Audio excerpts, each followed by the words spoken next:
Siang ini di Miami, David Pacos sedang memijat om-om.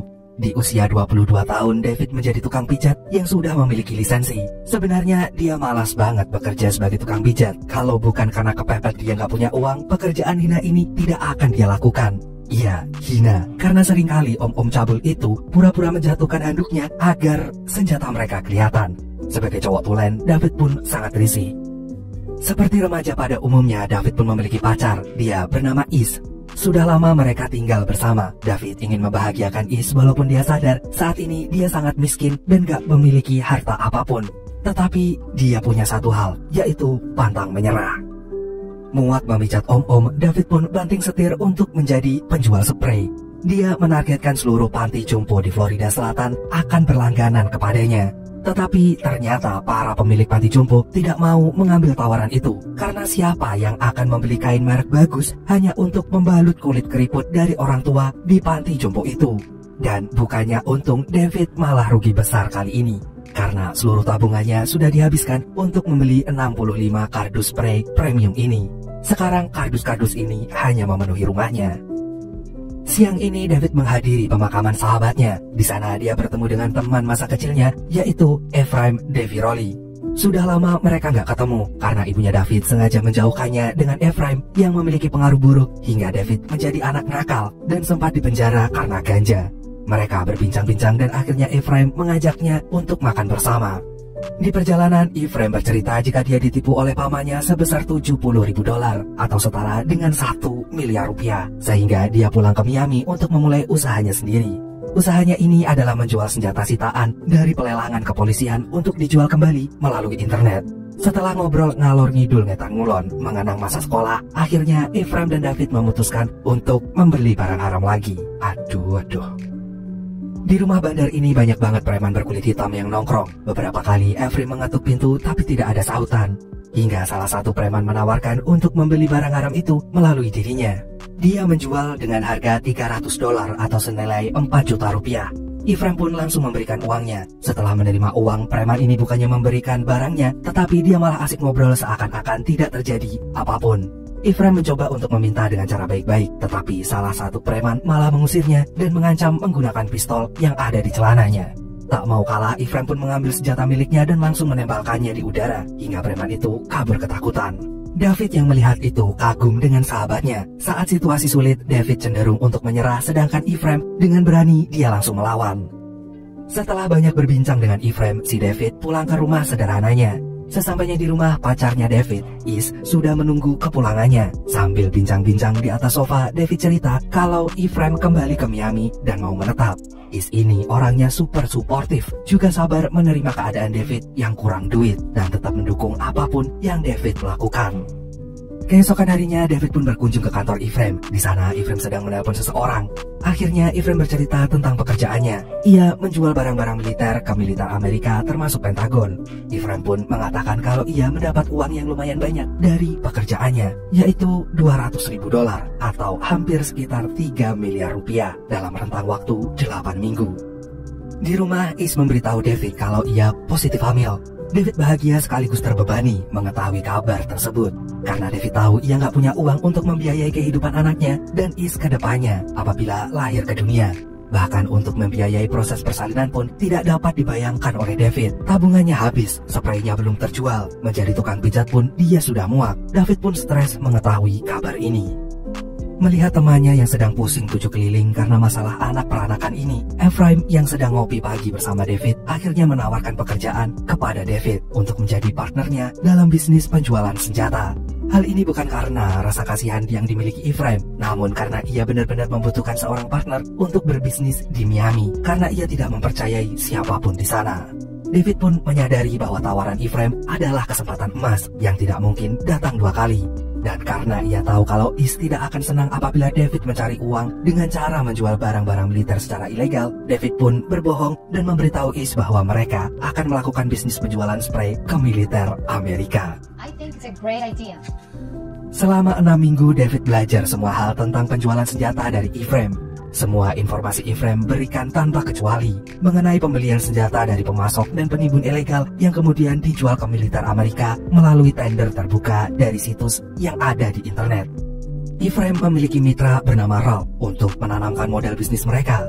Ralph adalah seorang pebisnis lokal yang memiliki 14 ruko laundry di seluruh Miami. Bagi Ephraim bukan masalah besar untuk menjadikan Ralph sebagai investor bisnisnya. Ephraim pun menyamar sebagai seorang Yahudi yang taat dan melakukan penjualan senjata untuk melindungi Israel dari musuh-musuhnya. Ephraim yang Ralph kenal sudah berubah menjadi seorang pemberani dan tidak mengenal basa-basi. Hal tersebut dibuktikan saat mereka pergi ke diskotik di mana Ralph menggoda seorang wanita yang sudah memiliki pasangan dengan menawarkan uang sebesar $1.000 atau sekitar 15 juta rupiah untuk berkencan dengannya. Dan gak lama setelahnya pacar wanita tersebut datang dan menghantam Ephraim dengan David hingga babak belur. Saat mengistirahatkan badan mereka yang telah babak belur dihantam pacar wanita tadi, David menerima telepon dari Kapten Santos, seorang kapten tentara Amerika yang sedang berperang di Timur Tengah. Sang kapten ingin membeli senjata jenis Beretta untuk dikirim ke Baghdad.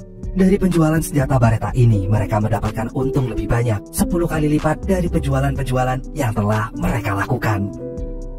Dan beberapa hari kemudian, saat menemani Is melakukan USG, David tiba-tiba ditelepon oleh sang Kapten Santos yang menanyakan tentang senjata Beretta yang dijual oleh David dan juga Ephraim. Apakah senjata tersebut dikirim dari Italia atau bukan? Karena peraturan terbaru dari pemerintah Italia yang melarang pengiriman senjata api ke Irak. David yang panik karena masalah senjata Beretta yang faktanya adalah senjata api yang dibuat dan diproduksi di Italia, akhirnya mengadu ke Ephraim.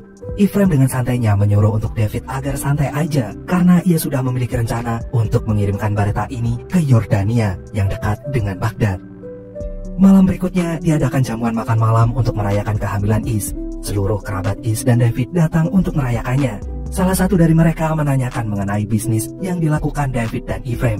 Ia mewanti-wanti David agar berhati-hati dengan Ephraim. Be careful with him. Emily? No. Di tengah bincang-bincang mereka, tiba-tiba Ephraim datang dan mengatakan kepada David bahwa ada hal penting yang harus diketahui. David dan Ephraim pun berbicara di teras rumah. Ephraim memberikan informasi bahwa senjata Beretta mereka tertahan oleh bea cukai di Yordania. Gak lama David pun mendapatkan telepon dari Kapten Santos yang menanyakan mengapa pistolnya tertahan di Yordania. Sang kapten pun marah dan memutuskan untuk membatalkan kontrak pembelian senjata tersebut. David dan Ephraim pun memberikan berbagai opsi dan alasan agar Kapten Santos menarik kembali ucapannya. Di tengah keributan antara David dan Ephraim, ternyata Is mendengar semua percakapan yang terjadi. Is pun marah karena merasa dibohongi oleh David. Nobody was buying the bed No, sheets. David, you lied to me. Gak ada keputusan dari perdebatan antara Is dan David. David pun segera pergi ke Yordania untuk mengurus masalah yang terjadi di sana. Dan sesampainya di Yordania, David bersama Ephraim menemui orang yang bisa membantu masalah mereka. Mereka menemui preman Yordania yang dapat membantu mereka mengangkut dan mengantarkan senjata Beretta dari Yordania ke Baghdad. Setelah 3 hari menunggu tanpa kepastian, akhirnya mereka mendapat sebuah solusi dari preman Yordania tersebut. Mereka dapat mengirimkan senjata melalui jalur darat dengan menggunakan sebuah truk.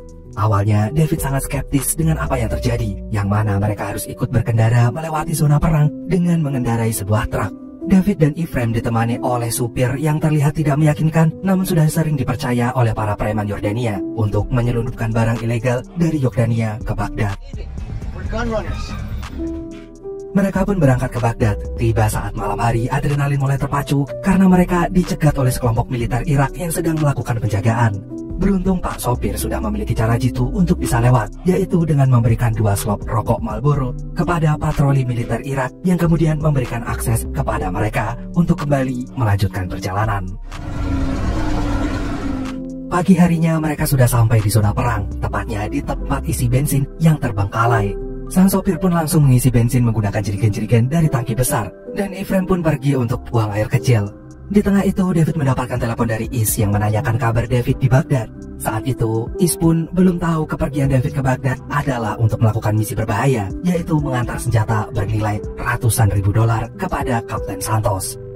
Tak beberapa lama, David melihat 2 mobil tentara Irak yang muncul dari kejauhan. Di saat yang bersamaan, Ephraim datang dan mereka langsung tancap gas dan meninggalkan sopir yang sedang isi bensin.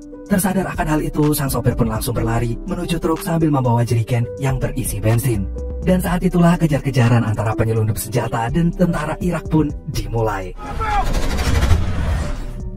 Dewi Fortuna sedang berada di sisi mereka. Tidak berselang lama, pasukan tentara Amerika datang membantu mereka terlepas dari kejaran tentara Irak.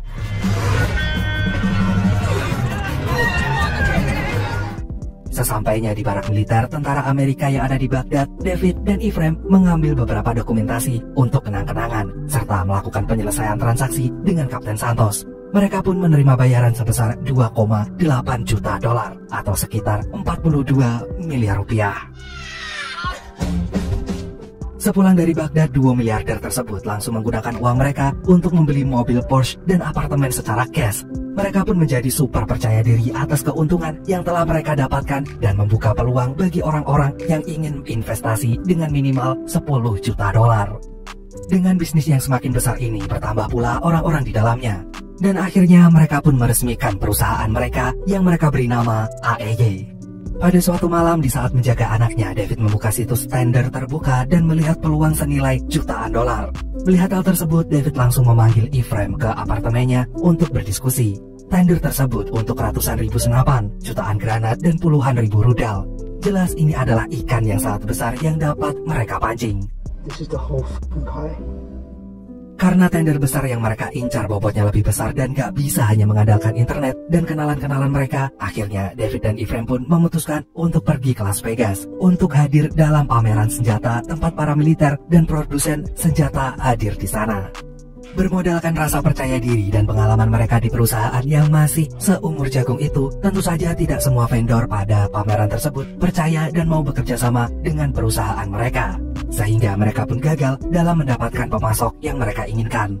Belum lagi permasalahan logistik termasuk pengiriman yang memakan biaya dan banyak perizinan yang harus mereka urus untuk misi tender besar mereka. Sementara Ephraim istirahat di hotel, David pergi ke kasino untuk menghibur dirinya atas kekecewaan yang telah David rasakan hari ini. Dan saat di sana, ia bertemu dengan Henry Girard, yang mana adalah seorang penjual senjata yang cukup terkenal. Akhirnya David pun membawa Ephraim untuk menemui Henry dan ngobrol secara resmi. Di sana Henry bersedia untuk memberikan semua koneksi yang dia punya kepada mereka. Mendengar banyaknya koneksi Henry, Ephraim pun menanyakan kenapa dia tidak bisnis sendiri saja. Ternyata si Henry ini dilarang berbisnis di Amerika dan dia sudah masuk sebagai daftar pengawasan teroris. Dan karena mereka berdua, Henry pun masih bisa melanjutkan bisnisnya tanpa harus ikut andil terlalu besar. That's why I always say Vegas is a 2-day town. David dan Ephraim berdebat di dalam toilet di mana si David ini kurang yakin dengan resiko yang akan mereka dapati karena Henry ini sudah dalam pengawasan teroris. Tapi di sana Ephraim tetap bersikeras dan memberitahu David kalau ini adalah kesempatan emas untuk bisnis. Lalu mereka pun pergi ke kamar Henry untuk menyetujui kerjasamanya. Tapi dengan syarat mereka berdua harus melihat langsung barangnya di tempat. Singkat cerita, mereka berdua pun pergi ke Albania, di mana di sana mereka mendapatkan supir pribadi dari Henry yang bernama Baskim. Baskim yang sangat ramah dan sangat suka ngobrol ini ditugaskan Henry untuk mengantarkan mereka berdua ke gudang penyimpanan senjata pasukan Albania milik dari salah satu oknum militer di sana. Setelah mereka berdua masuk di sana, mereka diberitahu ternyata Albania adalah negara dengan kepemilikan senjata terbesar di dunia. Dan betapa terkejutnya mereka ketika mendapati bahwa kontainer-kontainer besar di depan mereka penuh dengan peluru AK-47 yang sedang mereka cari. Ephraim yang kurang yakin pun menanyakan apakah peluru-peluru itu masih berfungsi. Sang tentara pun dengan santainya memberikan senjata dan menyuruh Ephraim untuk mencobanya sendiri. You right? Setelah pulang, mereka berdua pun sesegera mungkin menyelesaikan pengajuannya ke pemerintah. Lalu mereka pun harus menunggu selama 5 bulan. Singkat cerita, David dan keluarga kecilnya yang sedang liburan di pantai dikejutkan dengan kehadiran Ephraim yang mengabari kalau mereka memenangkan kontrak kerjasama Amerika-Afghanistan. Tapi sebelum mereka mulai kerjasama dengan pemerintah, perusahaan mereka harus diverifikasi dulu. Karena tidak memiliki akuntan, mereka mau gak mau harus memasukkan dan merekayasa sendiri pembukuan perusahaan mereka selama 3 tahun sebelumnya. Dan 2 minggu setelah selesai, mereka berdua pun diundang rapat dengan perwira penyedia dari Angkatan Bersenjata Amerika.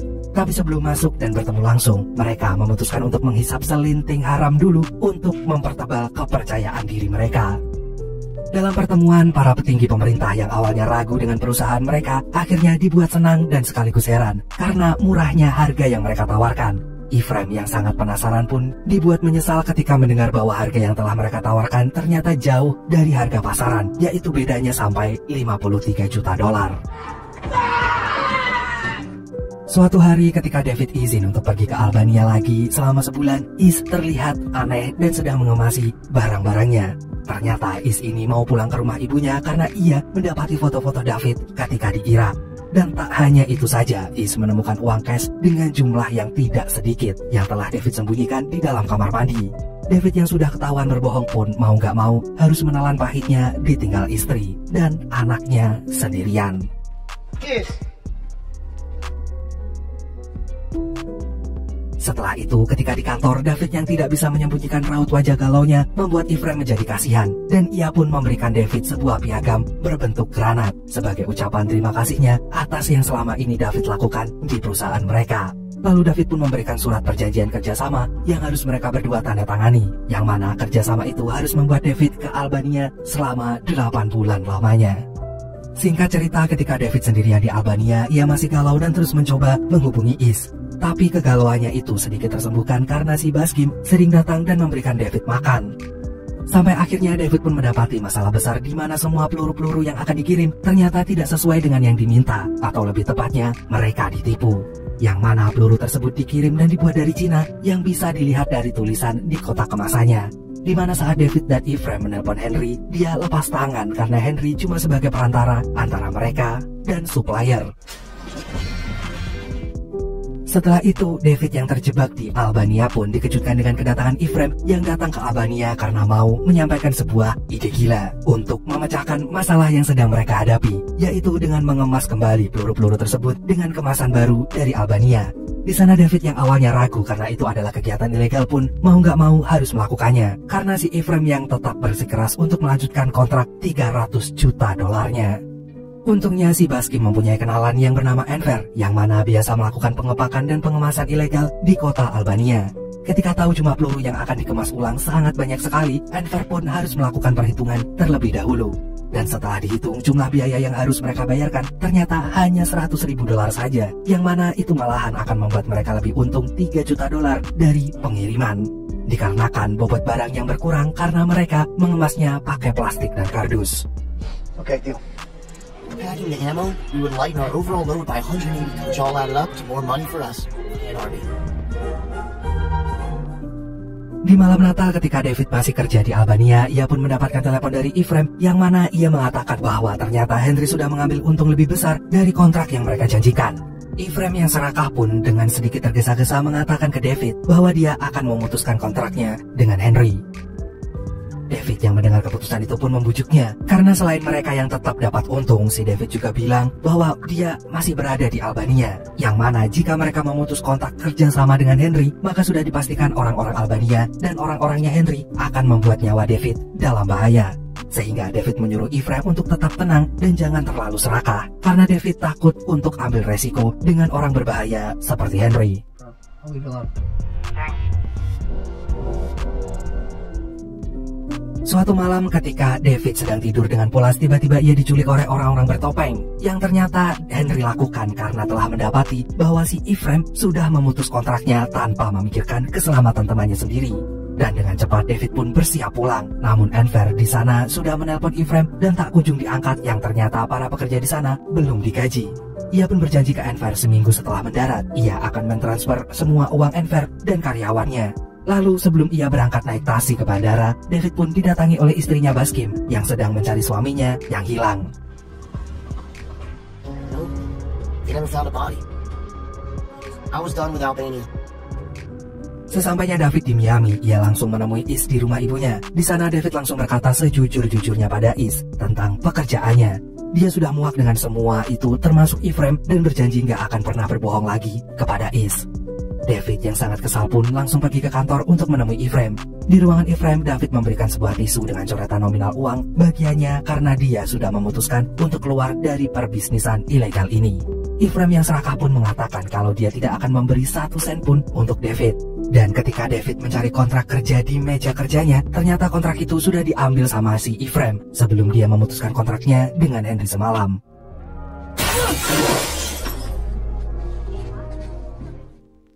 3 bulan setelah itu, David yang baru pulang dari panti pijatnya, ia pun didatangi Ralph, si investor yang membujuknya untuk mediasi bersama Ephraim. Singkat cerita, David pun mendatangi mereka berdua untuk mediasi.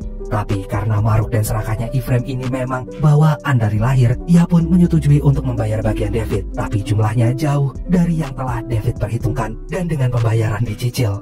Muak dengan Ephraim, akhirnya David pun mengungkap semua kebusukan Ephraim yang Rob tidak ketahui. Dan David akan mengancam dengan semua bukti pemalsuan perusahaan. I'm not even gonna pay for breakfast.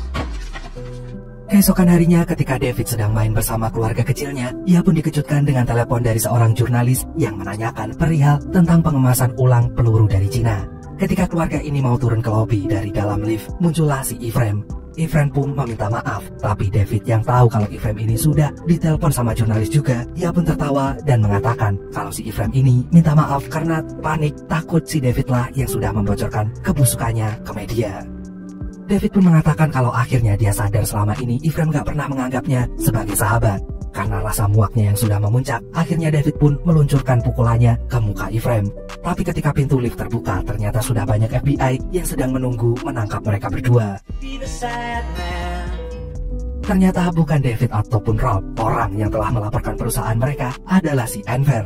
Yang mana lagi-lagi dikarenakan Ephraim tidak pernah membayar Enver dan para pekerjanya. Dan juga si David juga udah melupakan janjinya di mana dia akan membayar Enver setelah seminggu mendarat di Miami. Lalu si investor Rob juga ikut diringkus FBI ketika ia sedang bekerja di laundrynya. Tapi Rob yang takut langsung menyerahkan bukti, yaitu rekaman hasil mediasi mereka bertiga. Ternyata mediasi tersebut adalah jebakan yang telah Rob siapkan untuk menyelamatkan dirinya sendiri ketika dia ditangkap. Lalu kantor AEY pun digeledah dan benar saja para FBI menemukan berkas di komputernya Ephraim mengenai pengemasan ulang peluru dari Cina, yang mana itu membuat mereka berdua tertangkap basah. Federal agents arrested both men. Ephraim pun dituntut dengan lebih dari 70 kejahatan federal dan akan ditahan selama 4 tahun penjara. Sedangkan David hanya 7 bulan masa tahanan rumah karena David yang sudah mengaku bersalah. Setelah hukumannya selesai, David pun kembali menjadi tukang pijat panggilan. Ketika ia sedang menuju salah satu pelanggannya di hotel mewah, ia dikejutkan karena pelanggan yang memesan jasanya itu adalah Henry, yang ternyata sengaja memanggilnya untuk membicarakan sesuatu. Di dalam kamarnya, Henry pun langsung meminta maaf atas segala kesalahpahaman sewaktu di Albania. Dan ia pun langsung berterima kasih sama David karena tidak menyeret namanya dalam kesaksiannya waktu di persidangan. Namun David yang masih peduli satu-satunya temannya saat di Albania pun menanyakan keberadaan Baskim yang hilang. Namun Henry gak menjawab pertanyaan itu dan malah memberikan David 1 koper penuh uang hasil penjualan terakhir, yang mana uang itu cukup untuk David memulai yang halal. No more questions.